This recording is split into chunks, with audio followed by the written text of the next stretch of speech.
Halo semuanya, namaku Riki. Di video tutorial kali ini kita akan bahas dasar-dasar matematika 2, yaitu fungsi dan himpunan tak hingga.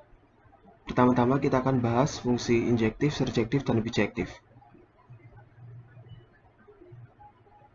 Kita ingat kembali definisi fungsi sebagai berikut.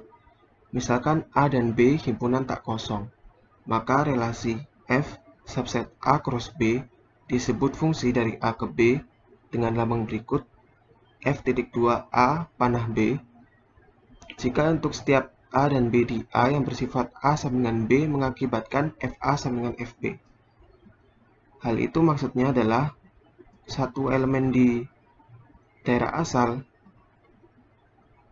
itu pasti punya hasil peta yang beda-beda. Contohnya seperti ini. Ini merupakan suatu fungsi.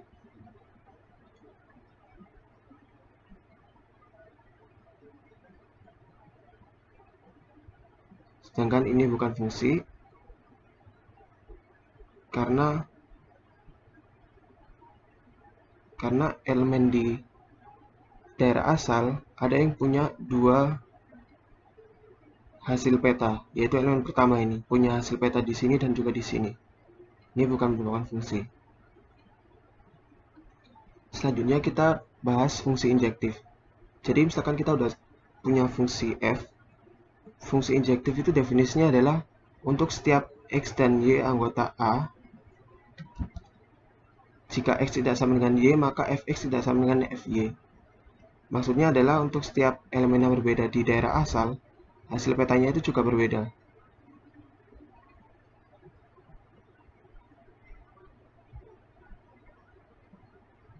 Contohnya yang di kiri ini.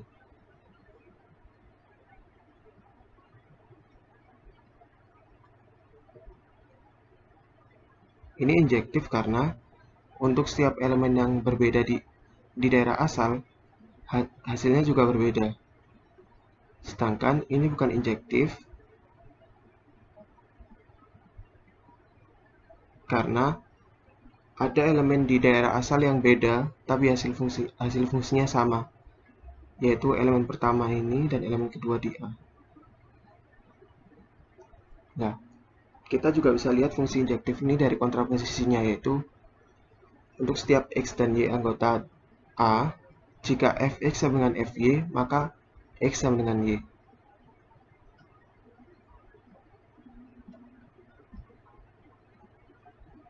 Nah, kita akan coba kerjain fungsi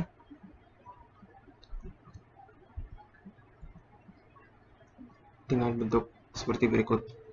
Selidiki apakah fungsi berikut injektif. Fungsi ini memetakan R-0 ke R dengan fx sama dengan 1 per x plus 1. Nah, kita ingat lagi kontraposisi tadi. Untuk setiap xy anggota A, fx sama dengan fy, maka x sama dengan y. Itu yang akan kita buktikan.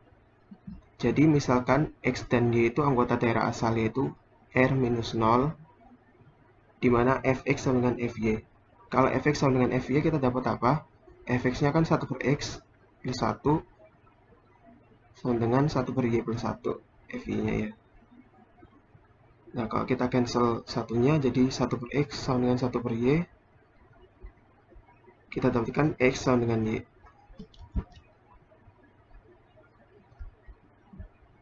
Nah, kita lanjutkan di bawahnya itu. Jadi, gini. Diperoleh fx sama dengan fy menghasilkan x sama dengan y. Simpulannya adalah fungsi f injektif.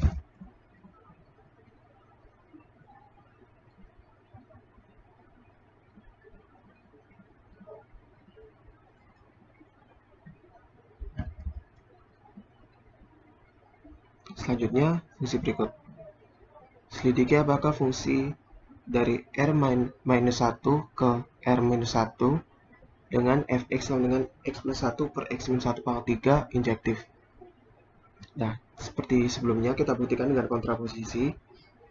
Misalkan x dan y itu anggota R-1, sedemikian sehingga fx sama dengan fy. Nah, berdasar definisi ini, fx adalah X plus 1 per X min 1 pangkat 3, dan FY adalah Y plus 1 per Y min 1 pangkat 3. Karena nilainya sama, kita bisa pangkatkan sepertiga. Kita dapatkan X plus 1 kali Y min 1 sama dengan X min 1 kali Y plus 1. Kita dapatkan XY min X plus Y min 1 sama dengan XY plus X min Y min 1. Kalau kita hilangkan XY min 1 dari dua sisi, kita dapatkan min X plus Y sama dengan X min Y. Kita pindah-pindah ruas, kita dapatkan X sama dengan Y. Lanjutannya, jadi diperoleh Fx sama dengan Fy menghasilkan X sama dengan Y. Maka F injektif.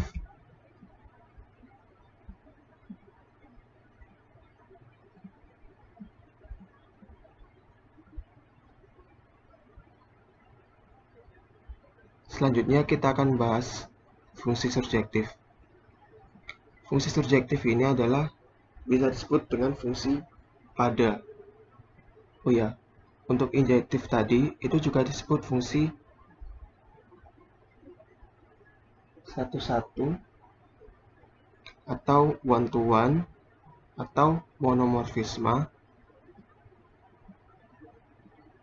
Untuk fungsi surjektif ini disebut fungsi pada atau fungsi onto.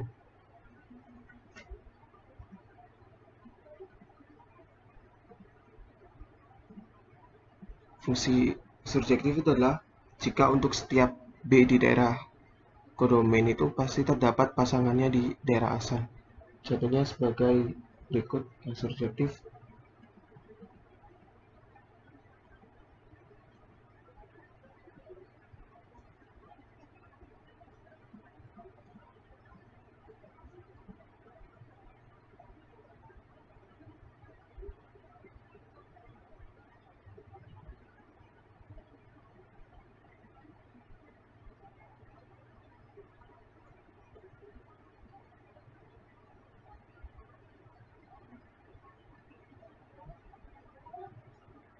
Nah, yang di kiri ini surjektif karena untuk setiap elemen di B itu punya pasangan di A.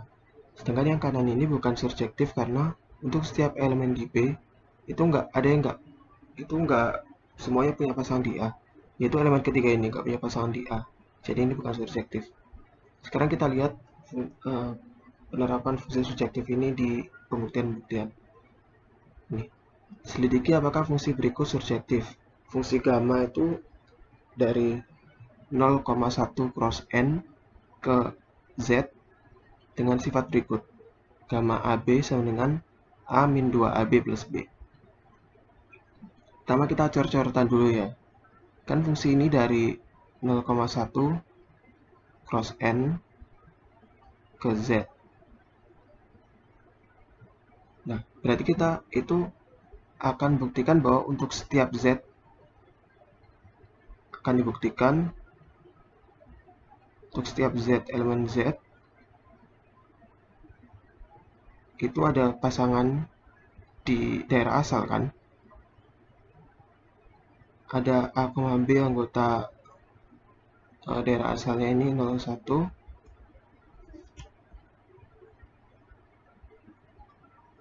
kali N. Nah, kita ingat lagi bahwa Z ini ada 3 kan. Ada plus, ada 0, ada bilangan negatif. Nah, sedangkan A sendiri itu kalau nggak 0 ya 1. Nah, sekarang kita lihat deh. Kalau gamma ini 0, gamma 0, B itu hasilnya berapa? Hasilnya kan 0 min 0 plus B. Hasilnya kan B. Nah, karena B ini bilangan natural, pasti B ini pasti hasil fungsi ini positif. Jadi untuk Z positif itu ada pasangan di awal, yaitu 0, B. Sekarang kita lihat untuk gamma 1, B.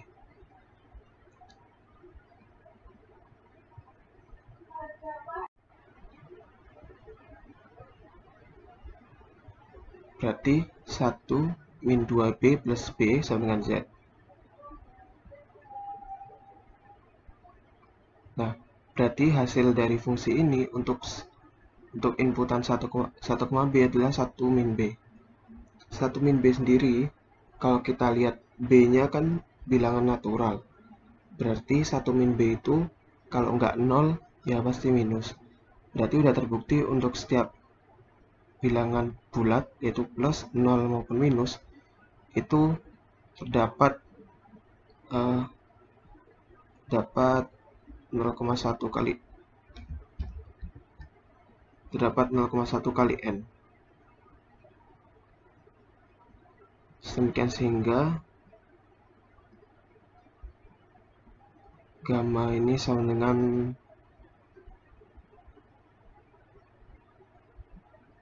gammanya anggota Z. Kurang lebih gitu cara-caranya. Jadi ada 3 kasus bilangan bulat. Selanjutnya adalah selanjutnya adalah fungsi bijektif. Fungsi f bijektif jika f itu injektif dan surjektif. Nah, kita pakai fungsi yang tadi, selidiki apakah fungsi berikut bijektif. Tadi kan sudah terbukti di atas bahwa fungsi ini surjektif. Sekarang kita buktiin bahwa dia injektif atau satu-satu. Nah, pertama coret-coretan dulu. Satu-satu berarti kita ingat lagi definisi kontraposisi yang tadi yang injektif adalah, misalkan kita punya gamma A, B sama dengan gamma C, D. Akan dibuktikan bahwa AB sama dengan CD.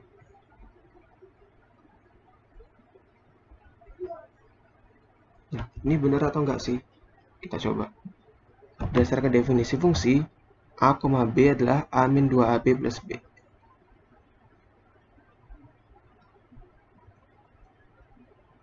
Sedangkan CD adalah C min 2CD plus D. Nah, untuk A dan C kan ada 2 kasus. Kalau nggak 0 ya 1.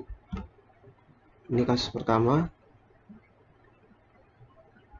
Kasus pertama misalkan A sama dengan C sama dengan 1. Kalau A sama dengan C sama dengan 1,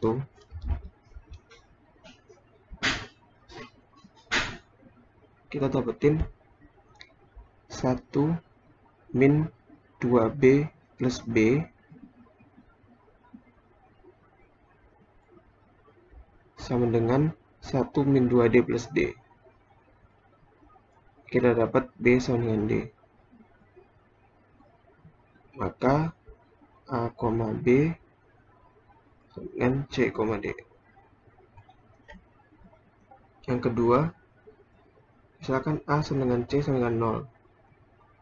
Kita bakal dapat 0 min 0 plus B sama dengan 0 min 0 plus D. Kita dapat B sama dengan D. Maka udah jelas A, B sama dengan C, D. Nah, kita punya gamma AB sama dengan gamma CD. Mungkin nggak hasilnya ini sama, tapi AB itu nggak sama dengan CD. Misalkan yang ketiga, misalkan A-nya itu 0 dan C-nya sama dengan 1. Kita dapat apa? Kalau A-nya 0 berarti 0 min 0 plus B. Kita dapetin B sama dengan C min 2CD plus D. C-nya 1. 1 min 2D plus D. 1 min D. Di sini kita dapat A, B sama dengan C, D dengan A-nya 0, B-nya itu B, C-nya itu 1, D-nya itu 1 min 2D,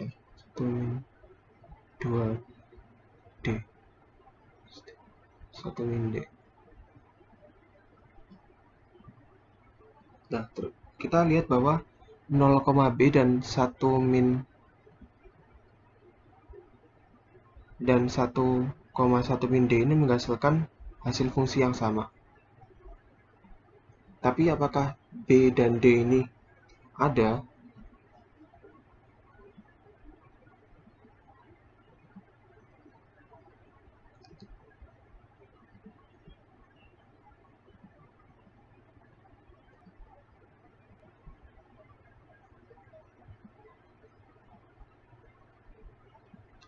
Salah, ini maksudnya 1 min B.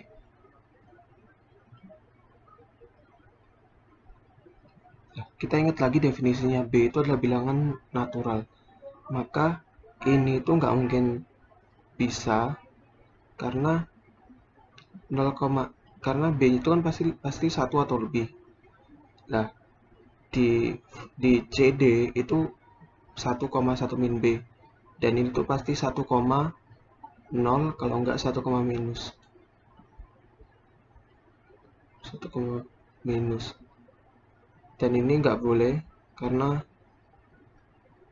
fungsi ini domain fungsi ini adalah untuk elemen keduanya itu bilangan natural. Jadi yang ini nggak mungkin, yang ini mungkin.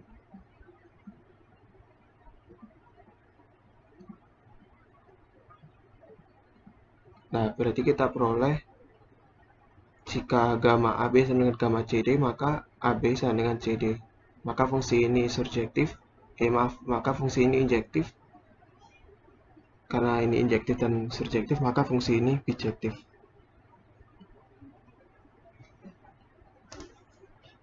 Selanjutnya kita akan bahas himpunan. Himpunan berdasarkan banyak elemennya, ada himpunan berhingga, misalkan yang elemennya 5, misalkan 1, 3, 5, 7, 9. Dan himpunan tak berhingga, misalkan himpunan bilangan bilangan natural, himpunan bilangan bulat, himpunan bilangan rasional, dan lain-lain. Dan berdasarkan keterbilangan ya ada himpunan terbilang, yaitu bisa diurut, jadi A1, A2, A3, dan himpunan yang tak terbilang, yaitu yang nggak bisa disebutkan atau diurut. Ini ada beberapa teorema yang bakal kita pakai. Yang pertama adalah kardinalitas dari dua himpunan itu sama jika terdapat fungsi bijeksi dari A ke B. Lalu ada juga teorema-teorema berikut, yaitu himpunan tak hingga A itu countably infinite atau terhitung jika kardinalitas dari A sama dengan kardinalitas dari N. Nah, kardinalitas A itu sama dengan kardinalitas dari N jika terdapat fungsi bijeksi dari N ke A atau A ke N. Tapi lebih gampangnya dari N ke A. Nah, lebih lanjut lagi, himpunan A ini countably infinite jika dan hanya jika elemennya dapat disusun dalam susunan terurut.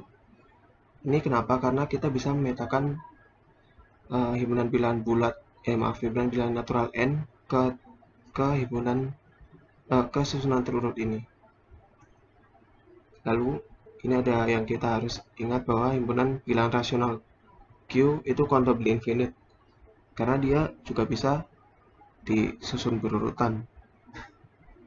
Lalu untuk himpunan yang sama-sama countably infinite, maka hasil kali silang dan juga unionnya itu juga countably infinite. Ini juga berlaku untuk hasil kali silang himpunan yang lebih dari satu. Misalkan ada himpunan A1, A2, A3 sampai AN yang semuanya itu countably infinite, maka hasil kali silangnya juga countably infinite.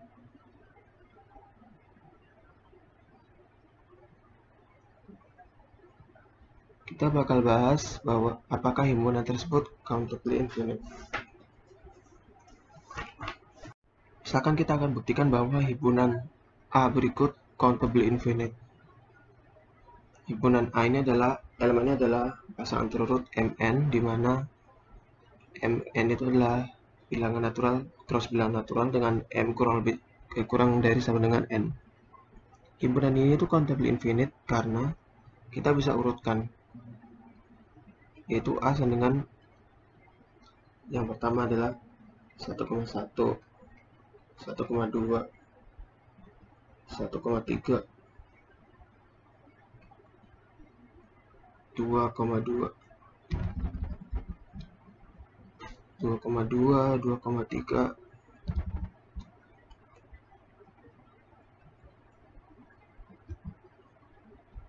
kita dapetin K, M, dimana K-nya itu kurang dari sama dengan N. Nah, kita ingat kenapa kita gunakan itu, karena elemen himpunan A tadi itu bisa disusun dalam susunan terurut. Maka ini adalah himpunan yang countable infinite.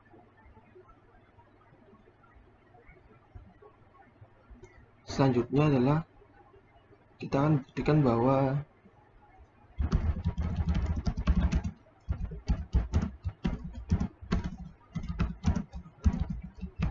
kardinalitas himpunan bilangan natural sama dengan kardinalitas himpunan bilangan bulat. Caranya gimana? Karena ini agak susah buat nemuin rumus bijektifnya, rumus fungsi bijektifnya, maka kita gunakan sifat terurut tadi. Kita lihat bahwa himpunan bilangan natural dan bilangan bilangan bulat ini bisa disusun dalam susunan terurut, yaitu sebagai berikut.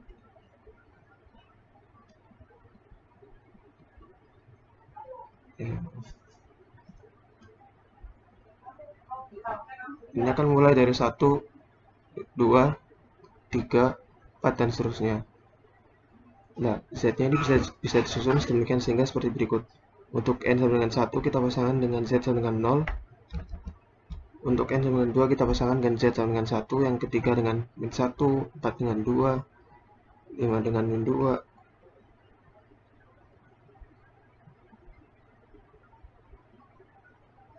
6 dengan 3, 7 dengan min 3, dan seterusnya.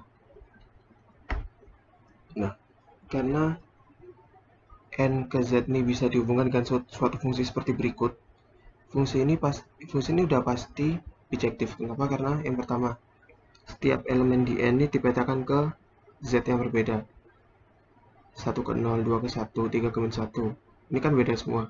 Lalu yang kedua adalah setiap bilangan Z ini